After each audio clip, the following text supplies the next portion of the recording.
Okey, Assalamualaikum dan selamat malam. InsyaAllah video kali ini akan membicarakan tentang a new way to reach market. Okey, kali ini saya akan membincangkan topik di mana sebagai permulaan tahun 2022, InsyaAllah saya akan sharing keseluruhan kefahaman saya tentang pasaran dalam perdagangan untuk mata wang, untuk perdagangan dalam Bitcoin serta yang melibatkan dengan stock market, iaitu saham-saham di luar negara. InsyaAllah kali ini sebelum kita meneruskan perbincangan kita kali ini adalah saya akan cuba menerangkan kepada tuan-tuan di mana cara saya melihat pasaran. Kali ini tak diakui ada banyak trader ataupun banyak guru sifu yang di luar sana yang mempunyai cara yang pelbagai. Ada yang menggunakan teknikal analisis sahaja dan ada yang menggunakan kedua-duanya, itu teknikal dan fundamental.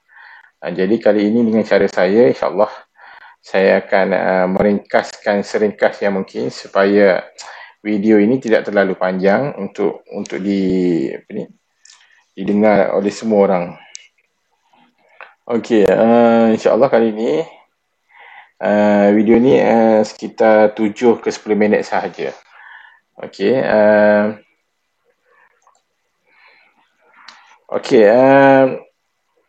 dalam trading ni kalau kita tengok sebagai seorang newbie ataupun seorang trader, apa benda yang komponen utama sebagai seorang trader, komponen yang benda yang kena tahu.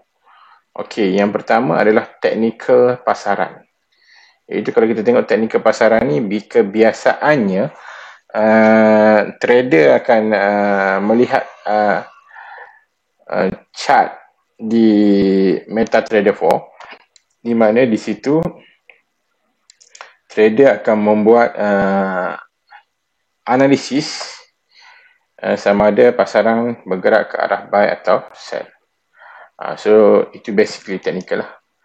Okey, seterusnya adalah fundamental pasaran. Yang kedua, fundamental pasaran, iaitu untuk berbicara tentang data-data ekonomi serta berita-berita yang berkaitan dengan pasaran serta instrumen pelaburan tersebut.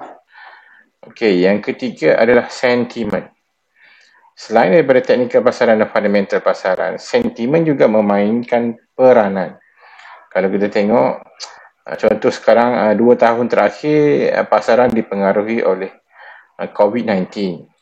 Walaupun teknikal dan fundamental itu menggambarkan keadaan pasaran adalah sell ataupun bearish, tapi kerana wujudnya sentimen COVID menyebabkan pasaran yang lemah tadi tiba-tiba menjadi sangat kuat untuk beberapa bulan, sehinggalah COVID itu mencapai peringkat endemik. Okey, itu yang dimaksudkan saya dengan sentimen. Okey, kita kupas sedikit tentang teknikal pasaran. Okey, dalam teknikal pasaran ni, kalau biasa kita tengok, itu pasaran itu sendiri bergerak dalam keadaan bull trend, uptrend, bear trend, downtrend serta sideways range. Okey, maknanya kalau kita dengar dalam technical people, dia panggil pasaran berada di dalam port. Okey, so kalau kita tengok di sini, perkara yang menyebabkan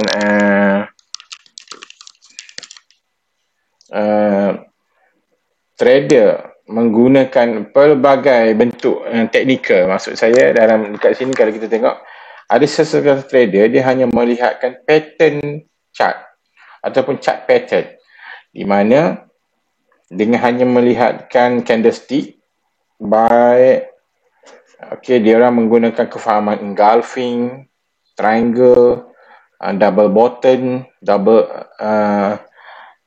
top, itu bersifat chart pattern sahaja. Trader sudah boleh buat duit. So dalam teknikal. Dan dalam teknikal juga ada orang menggabungkan antara teknikal dengan fundamental. Ada orang menggabungkan teknikal, fundamental dan sentiment. So keseluruhannya, maknanya ada terpulang. Ada trader yang menggunakan fundamental sepenuhnya. Jadi, tapi saya nak melihat hari ini, saya nak membincangkan di mana keseluruhan untuk menjadi seorang yang trader yang berjaya, kita kena menggunakan semuanya, di mana fundamental, technical dan sentiment tersebut. So maknanya trader perlu menjadi seorang trader yang berpengetahuan, yang berilmu. Seterusnya kalau kita tengok, selain daripada chart pattern, ada juga trader-trader menggunakan indikator. So kalau kita tengok dalam indikator ini, ada pelbagai bentuk indikator. Ada yang menggunakan Bollinger Band, ada yang menggunakan moving average, ada yang menggunakan stochastics. Jadi ada indikator ni wujud daripada ciptaan trader-trader yang sebelum ini, di mana kalau kita ada membuat bacaan research, di mana indikator ni adalah simplify ataupun memudah cara untuk membaca chart pattern tadi. Di mana ada setengah orang apabila menggunakan chart pattern, dia tak nampak pasaran itu sama ada buy atau sell. Dan memang tak ada siapa yang tahu pun pasaran nak ke mana. Maksud saya adalah chart pattern ini, trader perlu faham keadaan, nak faham dia orang nak buat keputusan, nak buat analisis sama ada nak buy atau sell, dia berdasarkan kepada candlestick yang sebelum dan semasa. Begitu juga ada orang mencipta indikator supaya indikator tersebut menjadi memudah cara supaya trader itu boleh faham ke mana pasaran nak pergi. So itulah indikator. Dan dalam indikator ni ada dua. Satu, indikator ini bersifat leading indicator, dan yang kedua adalah lagging indicator. Kalau kita biasa cari dalam Google ke apa, dia dua benda yang berbeza. Jadi orang nak kena faham Bollinger Band tu Bollinger Band itu adalah leading indicator ataupun lagging indicator. Tapi yang ni saya akan bicarakan dalam next video saya. Indikator ni panjang cerita dia. Yang seterusnya adalah wave pattern. Wave pattern kalau biasa kita dengar, ada beberapa trader yang menggunakan elliott wave dalam trading dia. Di mana elliott wave ini macam mana dia orang counting the wave, di mana dia orang boleh buat entry hanya dengan mengira wave tersebut. So maknanya pelbagai cara trading ni. Maknanya bukan hanya chart pattern, indicator, dan ada juga wave pattern. Yang seterusnya adalah support and resistance. Support resistance ni antara banyak orang menggunakan support resistance, di mana biasa kita kenali sebagai SNR. Di mana pasaran sentiasa membuat new high low, high. So another high tu membentuk satu lagi resistance dan juga support yang baru. Yang ini juga kita akan bicarakan video saya seterusnya. Yang seterusnya adalah supply and demand. Supply and demand ni hampir mirip dengan support and resistance, tetapi biasanya digunakan dalam time frame yang lebih besar. Contohnya time frame H4 dan ke atas. Kerana dalam support resistance ni biasanya kalau kita tengok, pembacaannya adalah di mana ketika pasaran sideways itu di bawah dan di atas itu mereka memanggil distribution dan accumulative. dan berlakunya kenaikan dia panggil mark up, dan bila berlakunya penurunan berlakunya dia panggil markdown.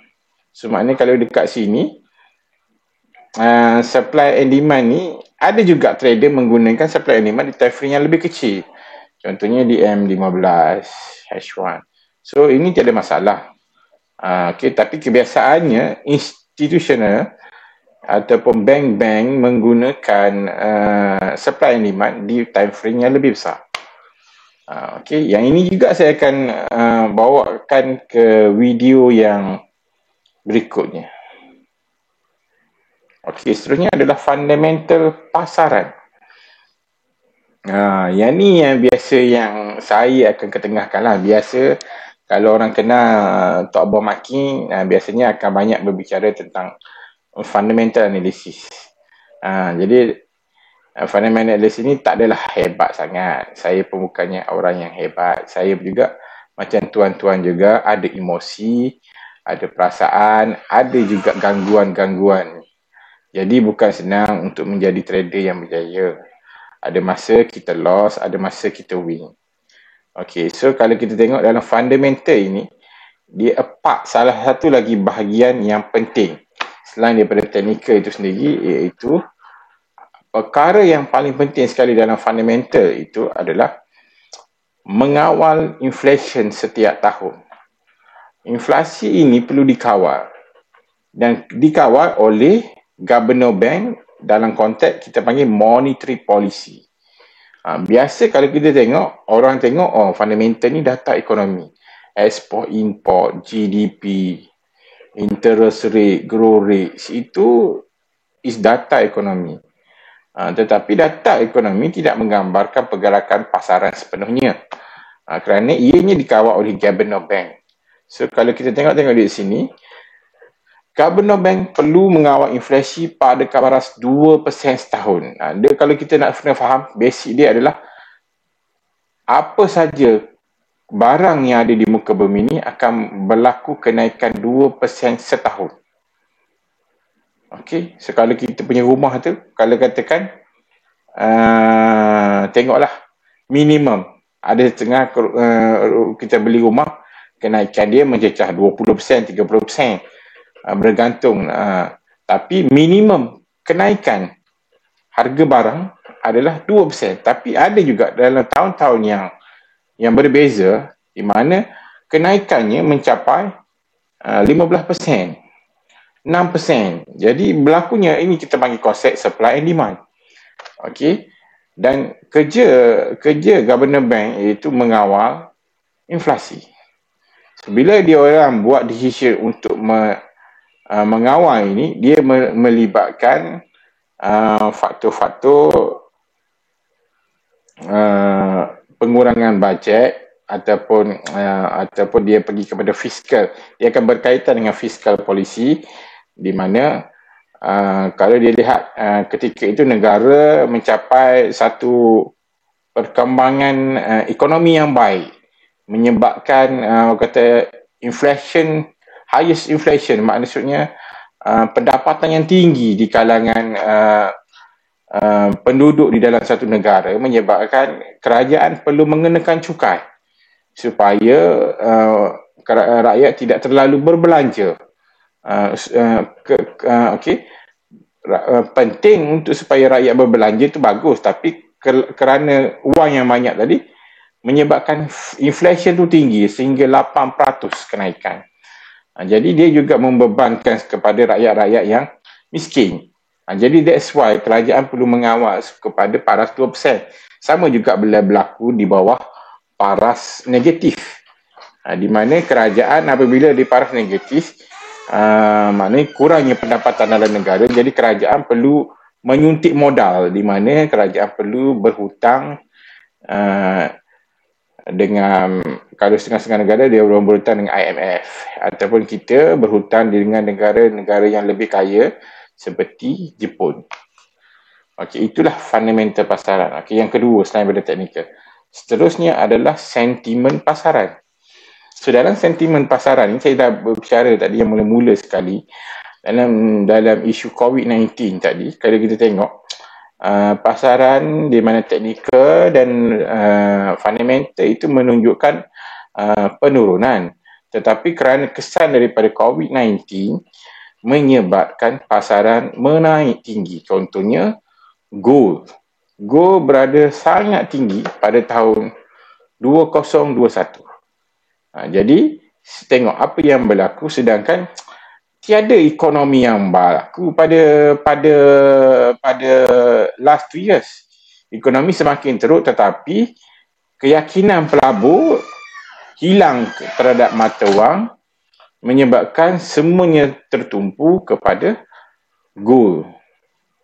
Okey, menyebabkan pasaran gold sangat tinggi pada tahun lepas.